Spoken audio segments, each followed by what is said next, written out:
pour cette nouvelle édition du Monde vu d'en bas qui, comme son nom l'indique, tente de lire l'actualité du point de vue des classes populaires. Notre chronique est consacrée au rapprochement entre la Chine et l'Inde et à sa signification géostratégique et politique. Dans son émission du 21 novembre dernier sur France Inter intitulée « Pourquoi le rapprochement de l'Iran et de l'Arabie Saoudite n'arrange ni Israël ni les États-Unis », le journaliste Franck Matevant faisait la remarque suivante, je cite, « C'est un peu passé inaperçu, mais l'Arabie Saoudite et l'Iran poursuivent leur rapprochement. Une nouvelle réunion s'est tenue cette semaine à Riyad. Cette réconciliation constitue un énorme obstacle au plan de paix imaginé par les Israéliens et les Américains.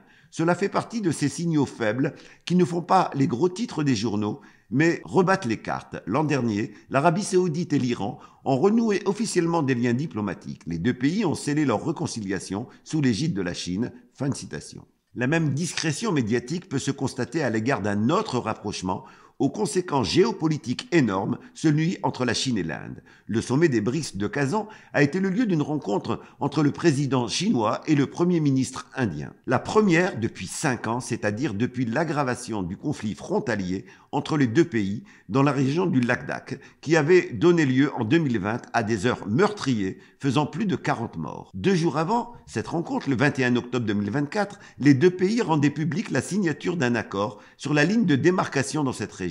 Les deux groupes se sont entendus, d'une part pour reprendre chacune leur patrouille sur cette ligne, selon un calendrier précis, afin d'éviter tout affrontement dans l'immédiat, et à retirer des milliers de soldats chinois et indiens déployés à cette frontière d'autre part, et à reprendre enfin les négociations pour résoudre le problème sur le fond pour une troisième part. L'agence de presse chinoise Xinhua résumait comme suit dans sa dépêche du 23 octobre la rencontre de Kazan. Je cite, « La Chine et l'Inde sont convenus mercredi d'assurer la paix et la tranquillité dans leur zone frontalière et de trouver un arrangement juste et raisonnable. Cette entente a été établie au cours d'une rencontre entre le président chinois et le premier ministre indien en marge du 16e sommet des BRICS à Kazan, en Russie. » Fin de citation. Moins d'un mois plus tard, le ministre indien des Affaires étrangères résumait comme suit la signification du rapprochement sino-indien lors d'une rencontre à Rio de Janeiro le 18 novembre. Je cite, « Nous sommes parvenus à un consensus sur la promotion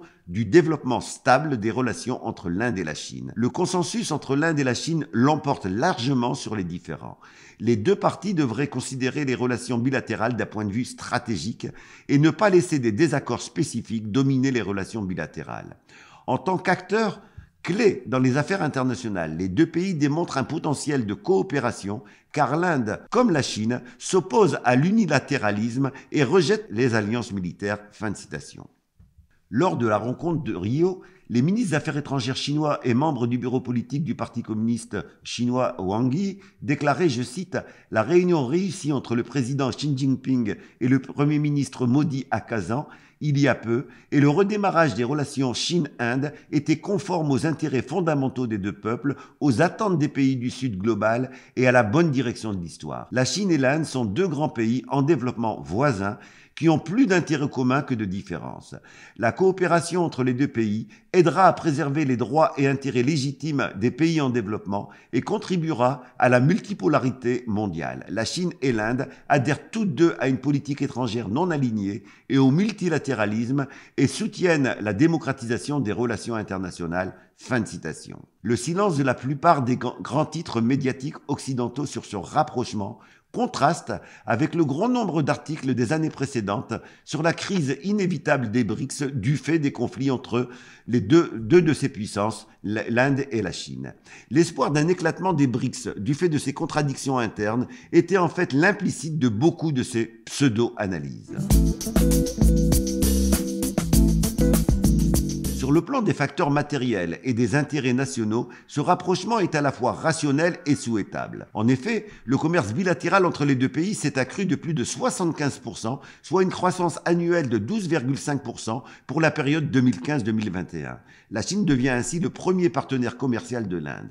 À cet intérêt économique s'ajoute la dimension géostratégique. C'est en effet un des axes essentiels de la stratégie états-unienne dans l'océan Indien et dans l'Indo-Pacifique qui est remis en cause par ce rapprochement rapprochement sino-indien. Les États-Unis avaient tout intérêt à exacerber les contradictions entre la Chine et l'Inde afin de pousser cette dernière dans une alliance militaire anti-chinoise de plus en plus poussée. Ces dernières années, Washington a engrangé des succès réels dans cette stratégie d'instrumentalisation des conflits entre les deux puissances régionales pour faire avancer son plan d'encerclement de la Chine. C'est le sens de la tentative de Washington d'instrumentaliser le Quad, le dialogue quadrilatéral pour la sécurité, un groupe de coopération informelle réunissant les États-Unis, le Japon, l'Australie et l'Inde, né après le tsunami de 2004. En relançant en 2017 ce groupe en sommeil depuis une décennie, les États-Unis proposent de le transformer en véritable OTAN asiatique, ayant pour objectif, je cite, de mettre en place un diamant de sécurité démocratique dans la région.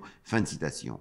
L'Inde, qui a longtemps refusé cette logique de guerre, accepte de participer à des exercices militaires communs, de signer des accords de sécurité avec les États-Unis et de partager des images satellitaires. Le rapprochement entre la Chine et l'Inde est une entrave importante à cette stratégie militaire états-unienne dans la région. Les deux pays ont multiplié récemment les messages indiquant le passage de l'affrontement à la coopération. Sans être exhaustif, citons-en quelques-uns dans plusieurs domaines inimaginables il y a encore quelques mois. Invitation d'une experte chinoise au sommet mondial sur le bouddhisme, symposium de la recherche réunissant des chercheurs chinois et indiens, annonce de l'ouverture d'un cycle de négociations sur tous les litiges entre les deux pays, comme la délivrance des visas ou la coopération cinématographique, présence commune au sommet sur le développement de l'Asie centrale en mai dernier, communiqué officiel du gouvernement indien annonçant, je cite, que 75% des problèmes à l'Ouest étaient résolus, fin de citation, présence commune pour la première fois au Forum sur la sécurité de l'Eurasie le 1er novembre, rencontre entre le président chinois et le Premier ministre indien à Kazan, rencontre des deux ministres des Affaires étrangères à Rio de Janeiro, rencontre dans la foulée des deux ministres de la Défense au Laos, annonce le 19 novembre du retrait simultané des troupes de la ligne de frontière de l'Himalaya, reprise du pèlerinage de Kailash pour les fidèles hindous avec reprise des vols entre les deux pays et des facilités pour les visas, etc. Le rapprochement de ces deux géants économiques est objectivement un affaiblissement de l'unilatéralisme. Ces deux grandes nations sont les deux pays les plus peuplés du monde. Elles sont respectivement la première et la troisième économie en parité de pouvoir d'achat et auront ces places au niveau du PNB en 2030. Elles sont toutes deux peu endettées et détentrices de réserves considérables en dollars et en or. Elles sont également toutes deux des clientes majeures de l'énergie russe. De quoi renforcer indéniablement la tendance multipolaire qui caractérise notre époque. Le savoir est une arme et il commence par le savoir s'informer. Nous espérons que notre émission a apporté sa contribution à cette information citoyenne nécessaire et urgente.